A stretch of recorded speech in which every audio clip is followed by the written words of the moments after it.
With the Week 10 slate of games kicking off Thursday night, it featured one of the juiciest matchups in the entire NFL, as two football teams that are very familiar with each other and are division rivals, in which has become one of the most storied rivalries recently because of their quarterbacks and their intensity on defense, as well as certain characters that are involved in it.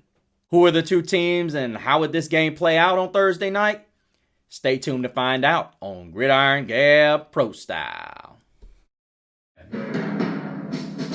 The autumn winds move like the thunderous waves of Neptune's sacred palace.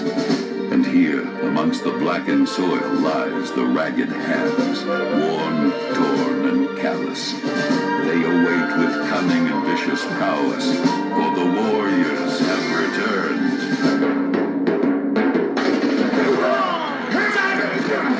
Come on, Dutch! Don't do it!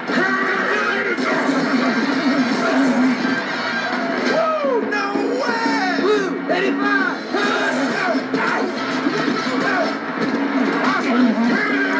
Crying out loud! You're making me, you're driving me nuts! But behold. Welcome back, Gabbers. Thank you so much for joining us on this Thursday night wrap-up. As always, I am Mr. CeeLo, joining you here as the Thursday night matchup just wrapped up, as the Baltimore Ravens were able to pull out a victory 35-34 over the Cincinnati Bengals, as this has become one of the juiciest matchups in the entire National Football League. And I just want to do a little bit of housekeeping and give a gab out to Richard. Said on my T. Higgins show, Higgins, he's going to be a free agent. Plus, he is never active. He makes $1 million plus every game. Wake up, front office. Thank you so much, Richard. And I want to go ahead and let all of you Ravens fans know best receiver on your roster. You fucking idiot. Dumb shit! Dumb shit! Best receiver on your roster. Bruh. Tylan Wallace. 3 for 115, touchdown. We already know about Mark Andrews. He was 6 for 68, no touchdown. Rashad Bateman. 6 grabs, 54 yards, and a touchdown. Zay Flowers. 4 grabs, 34 yards. And Nelson Aguilar. 1 grab, 6 yards, and a touchdown. Deontay Johnson. 1 grab, 6 yards. Damn, I'm good. That's not good considering you had 3 other wide receivers not only had more grabs, but you had one that had 115 yards on you.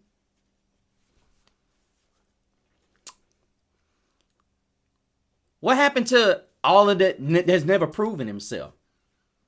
When you say something, you got to be able to substantiate it.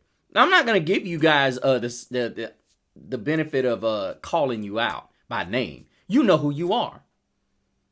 So why you want to say this is bad content and get my football knowledge up? There you go. Now, you did better with Derrick Henry, because in the first half, he only had 6 carries. He got 10 more. And that was what changed the course of the game for you. And not to mention you sprinkled in a few runs for Lamar Jackson. But we got to talk about Kyle Hamilton, because that's going to be huge. Now, we already know that the call at the end of the game is going to be controversial, because your guy grabbed the heck out of Gesicki. You can get physical, but you can't hold him. Can't tackle him. Come on now. Can't do that. So there's another controversial call on a Thursday night, which should have been called, really. And honestly, you could have called the hold on the Hudson 2-point conversion too, because while he was trying to lay out for it, he kind of had him too. So, you Ravens fans gonna be mad at me again. But you walk out of here with a 6-3 win and possibly ending the Bengals season. Not saying it's completely finished for them, but it's a possibility. I still don't understand why Monken still refuses to run the football on a regular basis. Because guess what, y'all? If you watched Amazon, what did Richard Sherman say? The same thing I said. When he has less than 85 yards, y'all don't win. You can't handle the truth. When he has less than 20 carries, y'all don't win. Sorry, I ain't the only one that agrees with it. You got lucky tonight. Lucky. But hey, luck counts, right?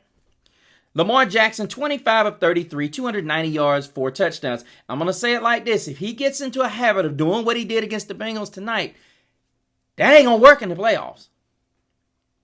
I mean, Ravens fans, you can have fun with it if you want to. They get in a habit of doing this in the regular season. They can do this in the regular season. They get in a habit of doing this in the playoffs. This ain't going to work. All this running around doing this and doing that.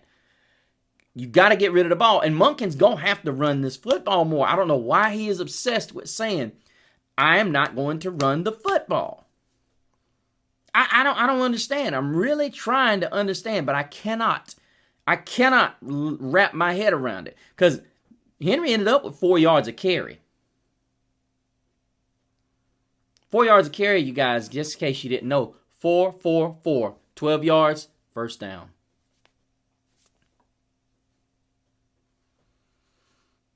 Just saying. As I said, the proven wide receivers for the Baltimore Ravens.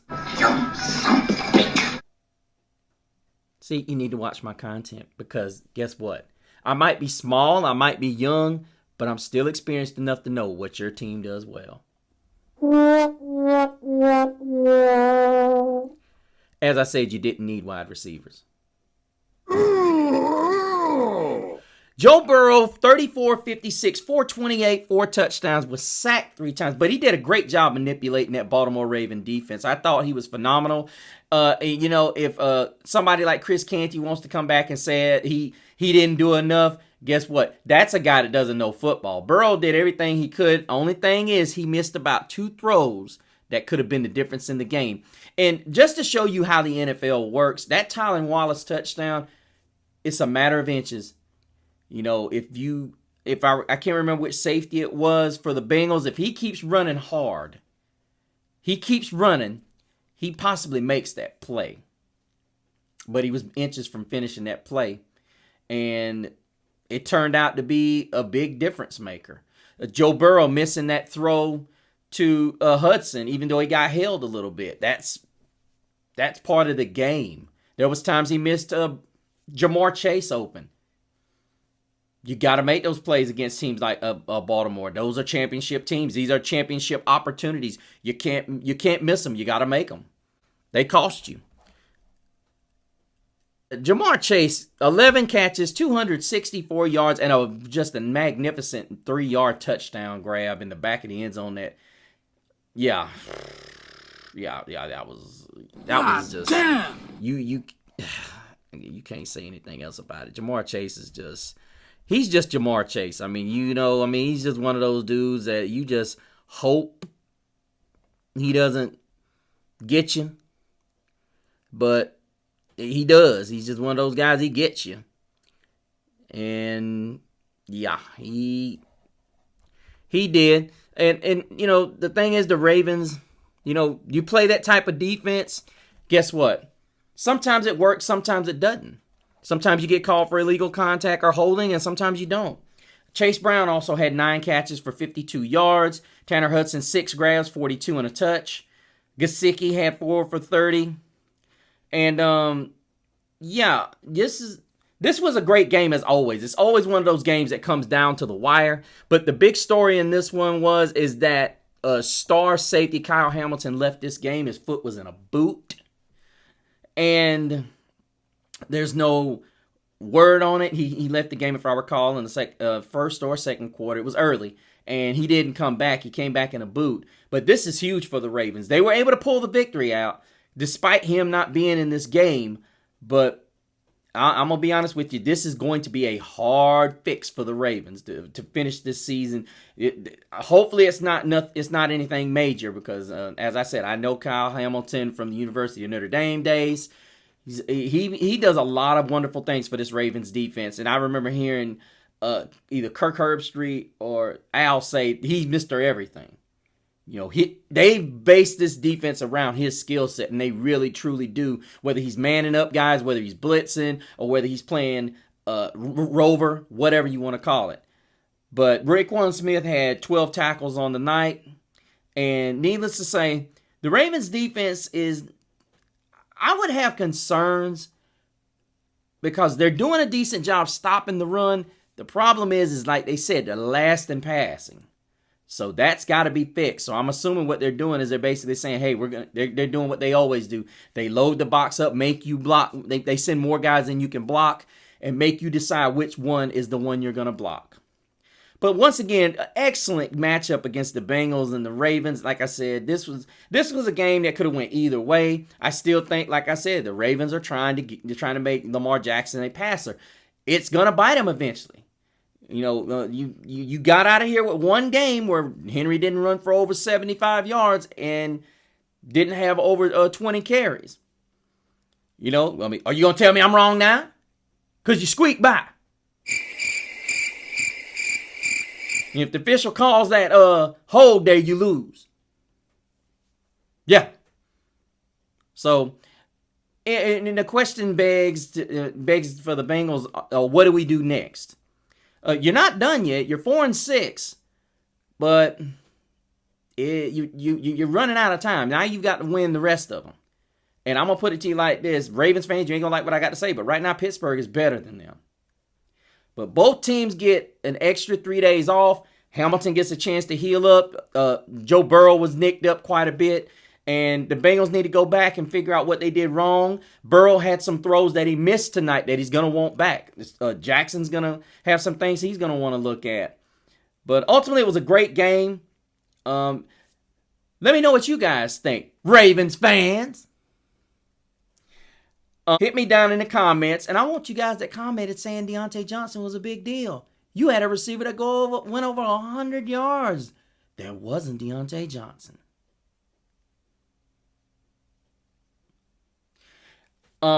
If you join the Gridiron Gab Pro Style family, please put your name down there and let me know about it.